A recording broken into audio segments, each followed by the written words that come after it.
So, first of all, let's begin with Canada.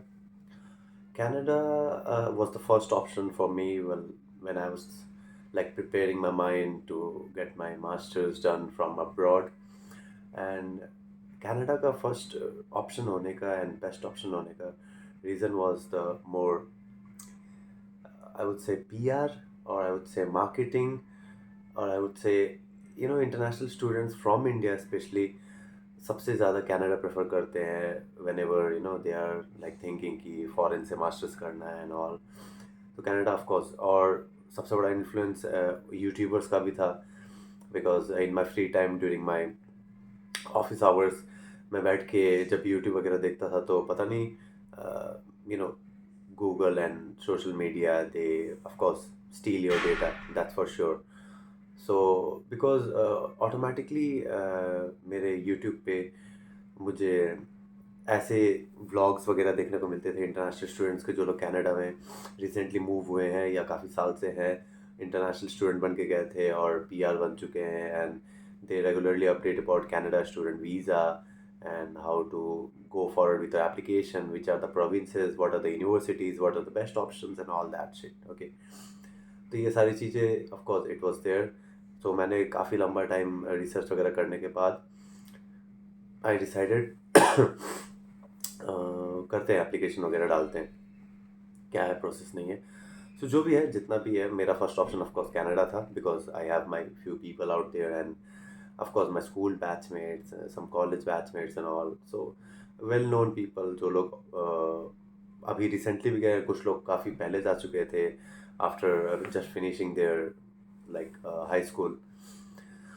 तो मैंने उन लोग से कंसल्ट वगैरह किया था, तो मेरे को काफ़ी गाइडेंस भी मिला था। तो that was like one of the major reason कि मैंने सोचा कि मेरे बैचमेट्स वगैरह है तो डेफिनेटली हेल्प हो जाएगा एंड ऑल, जो कि कुछ खास हुआ नहीं, जो भी है। But so I got admission in Brock university Ontario, जो कि सेंट कैथरीन्स में है। वहाँ पे भी ऑफ कोर्स जो मैंने यहाँ पे मास्टर्स किया, सेम मास्टर्स था वहाँ पे। It was more on sports side, like यहाँ पे जो मैंने मास्टर्स किया that totally shifted my profession from like sports specific to general, like healthcare medicine I would say। तो जो मेरा मास्टर्स था ऑफकोर्स स्पोर्ट्स स्पेसिफिक था।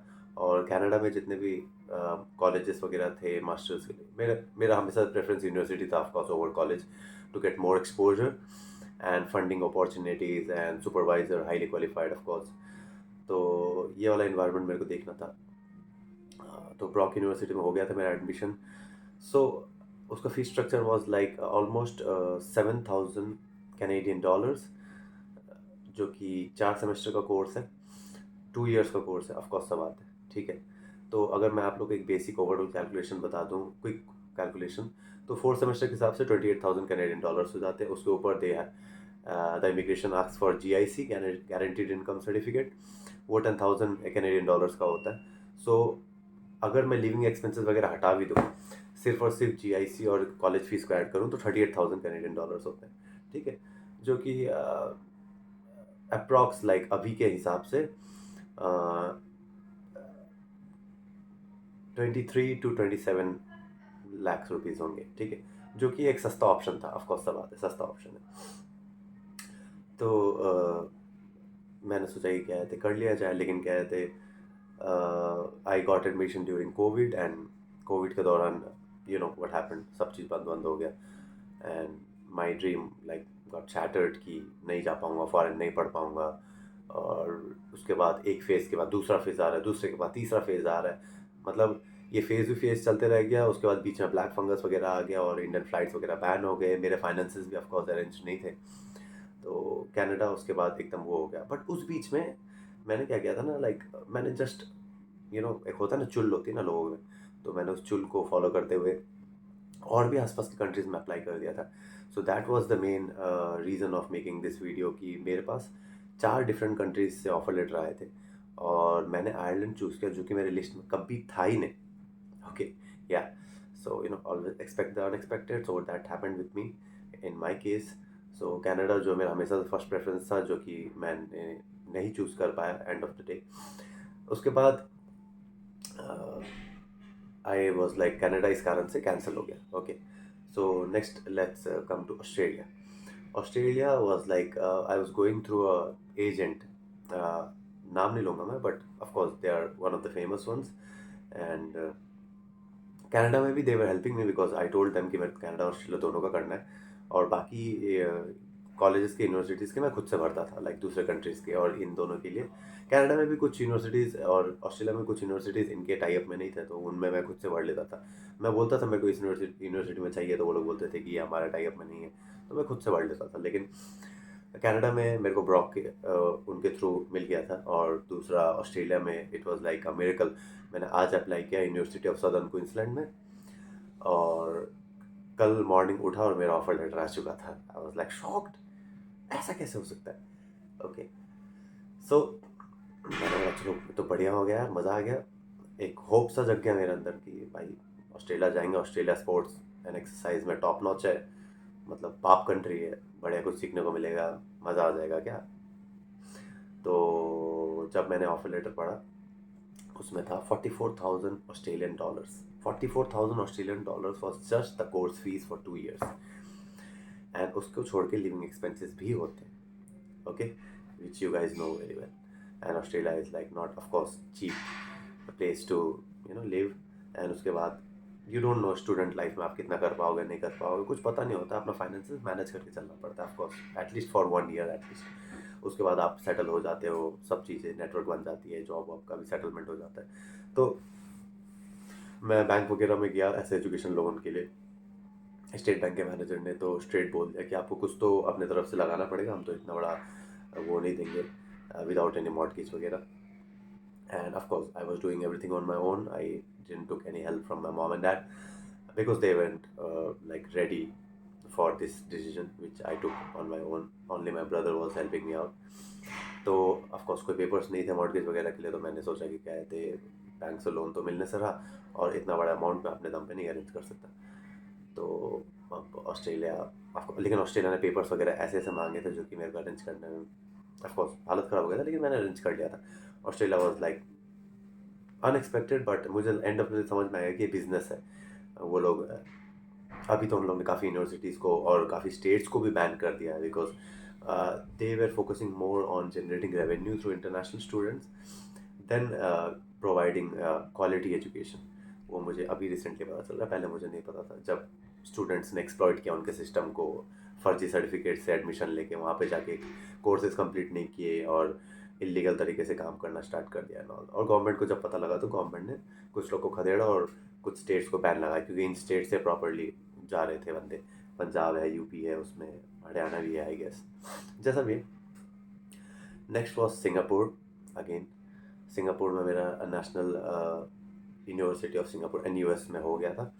And same course was like in Canada.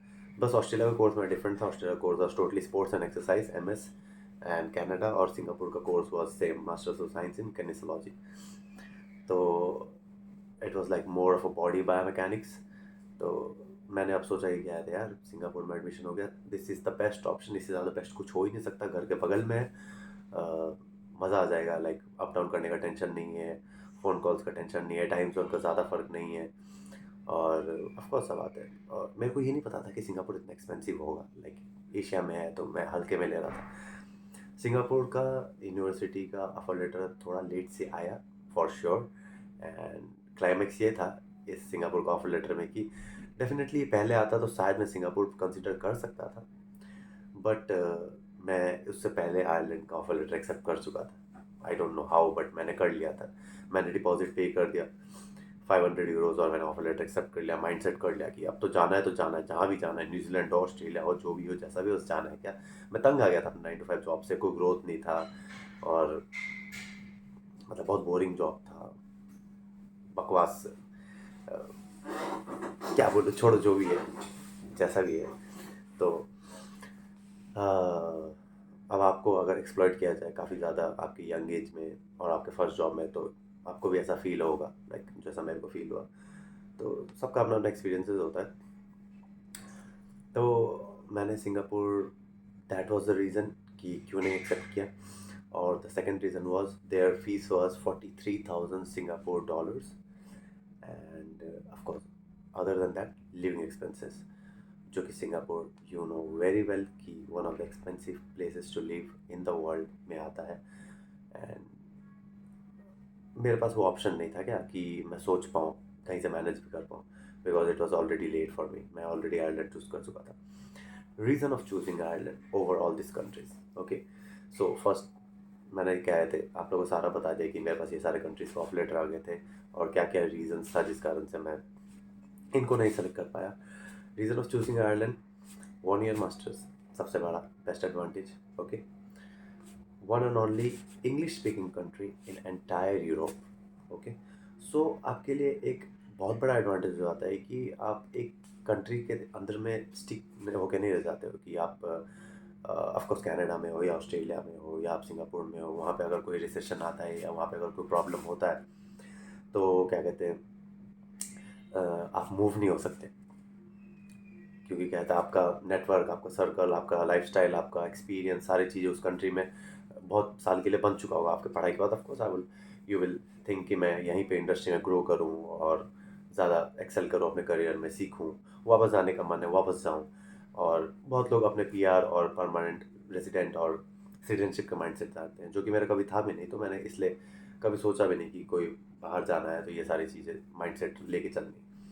नहीं तो ऑफकोर्स सब आते हैं, मैं भी बाकी इंडियंस की तरह कनाडा और यूके और यूएस वगैरह प्रेफर करता। Of course UK was one of them, but UK को लेकर मैं ज़्यादा नहीं कंसिडर करूँगा, बिकॉज मेरा वो हो गया था क्या, रिसर्च करने के टाइम में मैंने यूके को थोड़ा सा साइड कर दिया था कि नहीं, of course UK is one of the best places to get your education in sports exercise and all that, because सबसे ज़्यादा स्पोर्ट्स को प्रमोट करता है यूके, दुनिया भर के बतेरे कॉलेजेस है, बहुत सारी चीज़ें हैं। लेकिन पता नहीं क्यों मेरा मन वो था ही नहीं, वो बहुत ही मेन स्ट्रीम लग रहा था मेरे को।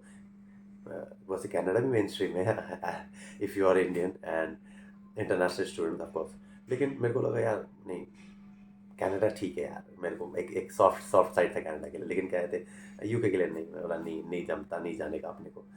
तो जो भी है बगल में है, अपना पड़ोसी कंट्री है, लेकिन कोई सॉफ्ट साइड वगैरह नहीं है, ऑफकोर्स सब आते हैं। ठीक है, that was the first reason. Second reason was like 1 year masters हो गया, cheap, definitely cheap. So my 1 year course fees was 18,500 approx euros, जो कि आप इंडियन करेंसी में करोगे भी, ऑफ कोर्स ये सारे जितने भी कंट्रीज मैंने बोले इन सब की करेंसी से स्ट्रॉन्ग है, तो it will come up to close to 15-16 lakhs। ओके, मैं अपना एक साल का लिविंग एक्सपेंसेस भी ऐड कर दूँ इसमें। ओके, जो कि सबसे सस्ता अगर मैं पकड़ूँ तो that will be 10 to 11 lakh rupees, जो कि यूनिवर्सिटी भी रिकमेंड करती है इतना रखना चाहिए, और इमिग्रेशन भी बोलता है आपको अकाउंट में इतना होना चाहिए, बट वो मांगते नहीं है, बेसिकली दिखाना नहीं पड़ता है, वो स्पॉन्सर लेटर वगैरह दिखाने से भी हो जाता है। काफ़ी सॉफ्ट है इमिग्रेशन सिस्टम है, 88% इनका एक्सेप्टेंस रेट है, ठीक है, रिजेक्शन रेट बहुत कम ही है। तो that was one of the reason कि मेरा 25 to 26 lakhs में कोर्स प्लस मेरा लिविंग एक्सपेंसेस वगैरह सब आ जा रहा था, ठीक है। और मेरे को लगा कि मैं इतना मैनेज कर सकता हूँ, मैंने अपने ब्रदर को बोला कि ऐसा ऐसा सीन है ब्रो, क्या हो पाएगा कुछ ऐसा, तो भैया ने बोला ऑफकोर्स, ही वॉज लाइक, उसको हमेशा मेरे विजन पे वो रहता है, भरोसा रहता है, चाहे वो सही हो या गलत हो, बिकॉज बड़ा भाई है, और भाई से बड़ा like he believes in me, like हम लोग में एक ब्रदरहुड, एक फ्रेंडशिप वाला बॉन्ड शेयर करते हैं हम लोग, तो ही इज़ लाइक ठीक है, आई विल सी मैं क्या कर सकता हूँ नहीं कर सकता हूँ। Then he is like you find out some ways if you can, तो मैंने फाइंड आउट किया जो भी है जैसा भी है। आई took a help from NBFC, it's called non-banking financial companies or services, whatever you say, which is like totally fraud companies. I'm saying you, I will never recommend that to anyone, because 1-1.5 साल में इन सालों ने हर 3-3 4-4 महीने पे 0.25% करके interest rate बढ़ाया है, ठीक है। सो 11.5 to 12 के बीच में मेरा इंटरेस्ट रेट था जब मैंने लिया था लोन, और अभी साल भर में इन लोग ने जितना बढ़ा दिया और जितनी बार बढ़ा दिया, it is coming up close to 14 to 15%, I am saying you, yeah for real. तो don't fall into these traps, I had no backing option, so मेरे को करना पड़ा, बट तुम लोग नहीं करो, Credila and all that stuff, don't go for that shit, I am saying. Okay, and जैसे कि मैंने फर्स्ट रीज़न बताया English speaking country, of course second reason बताया मेरा चीप पड़ रहा था, थर्ड रीज़न बताया कि एक साल में मास्टर्स हो जा रहा था। फोर्थ रीज़न बता रहा हूँ, G+2 वीज़ा मिलता है, ग्रेजुएट के साथ 2 साल का स्टे बैक मिलता है।